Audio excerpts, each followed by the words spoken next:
Welcome to the Indiana State Board of Animal Health VET-CVI orientation video. This video will cover adding and editing licenses.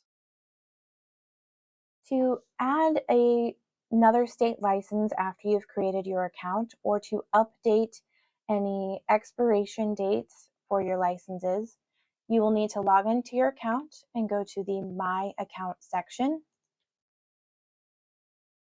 At the very top here, you will see your USDA accreditation will be at the very top. Just under it will be your state license. If you have more than one state license, they will all be listed under here. To edit your federal license, you'll go to the right here for this pen and paper icon and click it.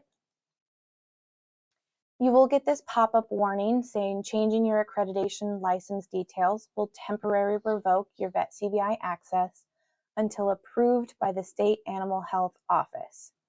What this is telling you is when you edit this information, someone from our office will need to go back in, look at the edits, make sure they are correct, and reapprove your account.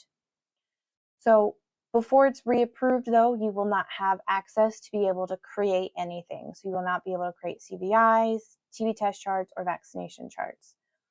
So make sure you are not needing to do anything immediately before you change anything. If you are ready, go ahead and click Continue.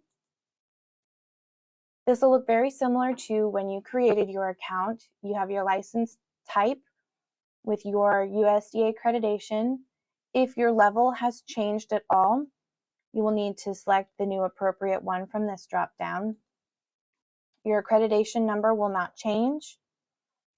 To get the new expiration date, you will click anywhere in these boxes. Select the appropriate month, day, and year, and click Check. If everything is correct, you'll then hit the Submit button. You'll know it is correct, or if it's been submitted, by the Success green banner here at the top. To edit your state license, it'll be right under the USDA level, and you'll click the pen and paper icon to the right. You'll get that same pop-up warning. If you're ready, go ahead and click Continue. You'll still have the state selected and the state that you're working on. Your license number, I believe, should not change, but if it does, you can retype it here. Your expiration date, you will click anywhere in these three boxes, change the appropriate date and click the check mark, then click Submit here. You'll know it has been submitted when you see the green Success banner here at the top right. If you are needing to add a completely new state license, what you'll need to do is go to My Account, and at the very bottom, it'll be Add License. State will already be pre-populated. You'll need to select the appropriate state from the drop-down. Type in your license number. Click the select the expiration date. Click the check mark and click Submit. If you have more than one to add at the same time, you can click the Add button here to the right and do the same and fill out the same information. If either of these new state licenses you're adding, you want them to become your new default, make sure to select the default button here.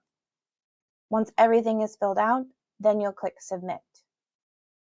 Indiana does not have any control over other state licenses. If you're having problem getting approved for that state, you'll need to make sure you contact that state office. Thank you for viewing this video. If you need additional assistance, check out the BOAH website.